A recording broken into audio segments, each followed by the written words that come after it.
Sawadee Krap and welcome to another episode here for the Funkit Pod. And, well, what shall we talk about here in this MMA Monday for the Funkit Pod? If not UFC 287, obviously. And as always, this is not a recap, a review of the fights, because you already watched Luke Thomas, you listened to Ariel Helwani, if he's not talking about darts or anything. So you don't need me to do this. But what I'm doing usually after events and even before the events, right, I look at the stories going into and out of the event, like so the storytelling part of things. So which are the stories out of UFC 287 heading into the next few weeks, next events and so on, and what are some of the learnings we can take from this? Why do I do this? Well, because, if you follow my channel, you know. If not, let me quickly introduce it. I'm a uni prof, so I always look at what can I take from other parts of life, the world, and apply that to what I'm doing in my daily life. So that's why I look at stories and learnings from UFC 287. And the first thing is, of course, we have to look at the main event. Right? We have to look at Israel Adesanya,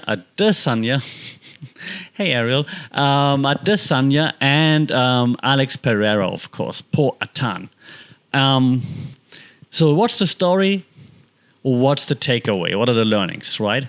And to be honest, I've also been like maybe one of those who distanced themselves a bit from the Izzy hype over the last few months, maybe a year or so. I also said, the fights aren't as exciting anymore, maybe as they used to be. Nevertheless, now you have to give it to him. Think about him being cringy, if you will. If you like it, you like it. If you hate it, you hate it, right? But that's actually a great thing because you're not indifferent about him. Some like all those references that he has. Some hate them. That's great. You don't want people to be meh about you. You don't want them to be indifferent, right, Snooze? Because my cat is like here in the background. You want people to either love you or hate you, and he's doing this perfectly. Storytelling-wise as well, and he has a nice perspective on it. He said that in the story of Alex Pereira, Izzy is the bad guy, right? But in his story, in Izzy's story, he of course now overcame it and so on. So it's a nice point of view because stories always have different points of view. And it helps to sometimes remind yourself of that also when you think, I'm right, it should be the way I see it. And what are the others doing? Like, what the hell? Why is this person doing this and this person doing that? Well, it's because in their point of view, in their story, they have a different angle. They're right and you're wrong, right? So that was a nice takeaway of Izzy to actually being able to see that and not just say like, I'm right and I'm the best and I'm the good guy and he's the bad guy. Because in Alex's story, like Alex is the good guy and Izzy is the bad guy, right? It was also nice to see that they embraced each other in the back afterwards, shook hands, quick hug, quickly talked. If only social media fans would also do the same, because there's so much hate going on in all the MMA sites, I had to stop looking, to be honest. But hey, back to the stories, right? So the story going in, and Izzy definitely helped build that story. He helped like making Poatan, making Alex into like his boogeyman, right? And now he slayed him, and now, of course, lots of people saying, yeah, but now it's 3-1 for Alex, so Izzy doesn't have the right to move on. Izzy fans say, well, he doesn't keep scores, he settles them. He can move on. Well, okay, so here's the thing. Let's just forget Glory kickboxing, okay? Or whatever was before Glory. Let's forget kickboxing. In MMA, in the UFC, they're 1-1. So would, in theory, be a rubber match reasonable? In theory, yes, it would. Does Alex Pereira want to do it is the question. So I don't think Izzy can just say, let's just move on. Izzy, he can.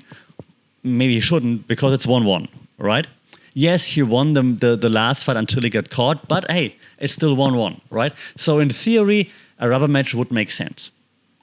But what if Alex is like, but dude, I don't want to cut the weight anymore, for example, right? Or I'm tired of that dude always fighting the same guy. I'm just tired of him. Let me move on. Let me try something else. Also fair, right? So let's wait and see about that. Otherwise, storytelling-wise, again, the redemption arc of Izzy was good. Being like less vocal before, doing less media, being more focused. I think it was a good story arc as well to show that he can grind, that he's not like all set in sheets, which is a good thing. The question is, will this story now continue, or is he gonna go back to like the pre-Alex Izzy, the one that's like putting out all the media in the world, the ones that doing like all the fancy shit in the world, because now he slayed his demon, and so he can go back to being the point fighting, defending champion. So will he keep that mindset, that grind mindset, or not? That's the question, and that's also then I think where the story goes from here. So right now he's on top of his story. He slayed the beast. He slayed the demon. Hero's journey, right? So he's now overcome the valley, so to speak. He slayed the demon, and now in the hero's journey, which is like a typical arc in like storytelling, he's like on top, but not at the end, right? So now he has to come back home from like going out slaying the demon. And when you go back home, will you just go back home and like, hey, I'm back, I slayed the demon? That's not what usually happens in stories. In stories, usually there are more adventures awaiting you on the way back home, right? You get the ring, but the story isn't over yet, right? You defeat the White Walkers, the story isn't over yet. So where does the story go next? So will he now just keep that mindset and just slay everybody in his way, taking it super serious and keep grinding, and then just will like defeat the next up-and-comers? Or, and that's like one way, or will he go the other way? Will he go back to a point fighting Izzy and bling bling showing off Izzy? That's another way. Both ways, at some point, lead him probably home at the end of his story. The question is, what happens on the way? Right? He already mentioned Dricus du Plessis. He didn't mention Dricus du Plessis, but he talked about this one guy whose carcass he wants to drag across South Africa because Dricus said he's the only African fighter in the UFC. Good storytelling by Dricus du Plessis as well, by the way, getting under the skin of Izzy already, even though he's clearly far away from Izzy's level. But yeah, so Dricus du Plessis also good at telling stories, but more on that, should they ever clash, of course. Alex's story could now also be okay. Now I lost the first time to this guy. Am I looking for redemption? Do I keep suffering this horrendous weight cut just to fight this dude one more time? Or was it now so bad and I suffered so much and I just hate it so much that I'm gonna go up a weight class, walk a different path in my story, and just slay everybody in 205 in that way there? Because I'm much stronger, I'm gonna be faster. Will I go and slay the demons there? Will I slay the people there? Will I slay who took the belt from my friend and mentor Glover Teixeira? This is also a great story. Right? So now he's out there to revenge his friend and mentor Glover. That would be also a cool story. So there are so many story arcs that are possible right now for both of those men that I think it's really interesting to see where this is going from here on out. The learnings here were also manifold, in my opinion.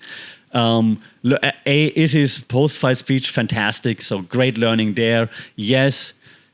Put your mind to stuff. Don't let people tell you can't. If it's scary and it seems like, your back's against the wall, what if it doesn't work out? It's worth to put your chips on the table and go for it because the rewards are just so high. And yeah, possibilities are that you fail, but at least you tried. And What if Izzy would have never taken the rematch? As many people said, like, no, don't take it right away.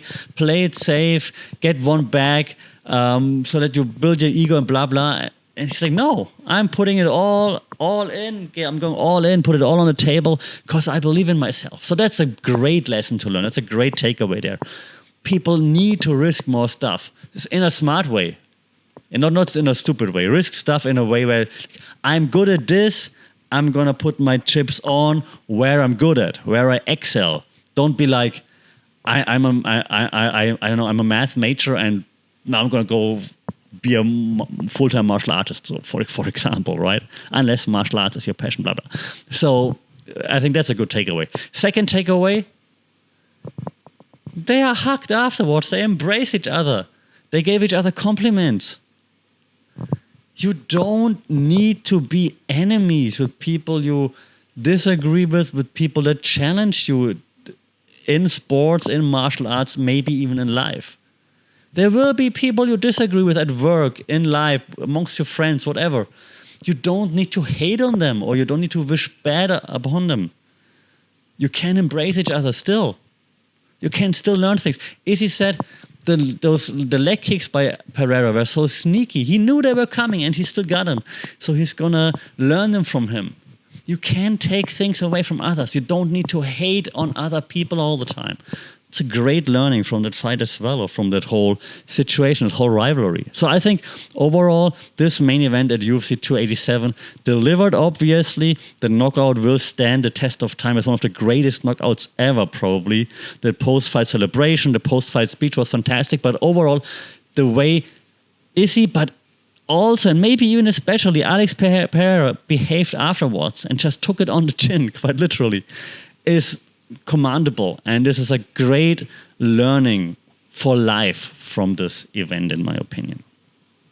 So that was the main event, right? Then we had co-main event, which didn't really deliver as much. Jorge didn't look like he really wanted to be there anymore. And I mean, he's 38. He's been doing this for 20 years, so totally fine. Like, all mad props to Jorge for what he built, what he's done with his promotion, all the things. But he just didn't look like he trained that hard for that, to be quite honest.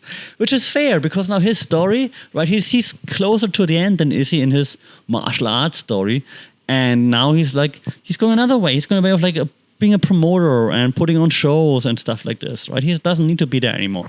Great, right? He put the story with Colby Covington behind him. He's like, I don't care about Colby anymore, whatever, man. I have my own life. I don't depend on those random people. Fantastic. Gilbert Burns, different story. Gilbert now just won against a big name at least, so that should put him one step closer to the championship in his mind, right? That's his story. So that's very also not inspirational, maybe not, but like very motivational to see that also, like how Gilbert Burns is grinding, for example, and like just taking on everybody. Also learning from here now, though, two learnings from me from this. In the post-fight press conference, Gilbert Burns said, like, I fought everybody they put in front of me. They say, you want to fight them? I said, yes. Fight them? Yes. Fight them. I fought everybody. I'm done with it. I'm going to be the backup fighter for the next championship fight, or I'm out. Because the next championship fight goes through me. So he's calling his shots now, which is good. Which should not be misunderstood as being too cocky or anything, because he put in the work.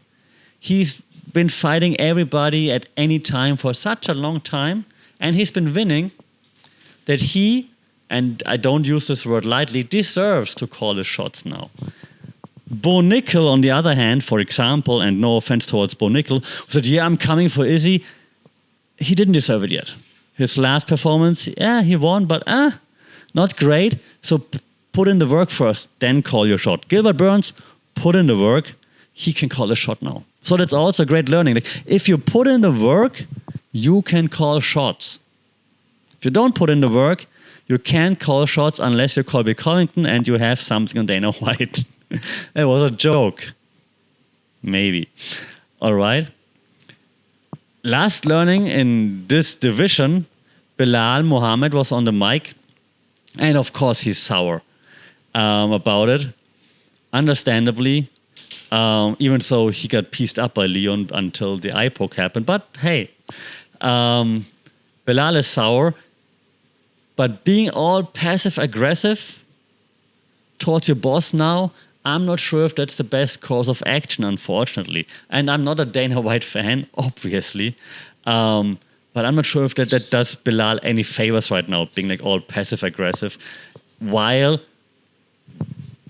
and I apologize, and I know he would kick my ass, but while putting on boring fights most of the time. So it's not like the fan base is clamoring for Belal to be like the marquee fighter, unfortunately. So it's also learning there. Find the way you voice your displeasure. Okay, I think there could be better. For example, he had this shirt right about with the beat up face by Colby Covington. Not as if Belal would have beat up Colby's face like that. I know like why he's gloating so much about it, because it was Kamaru Usman, not Belal and Muhammad.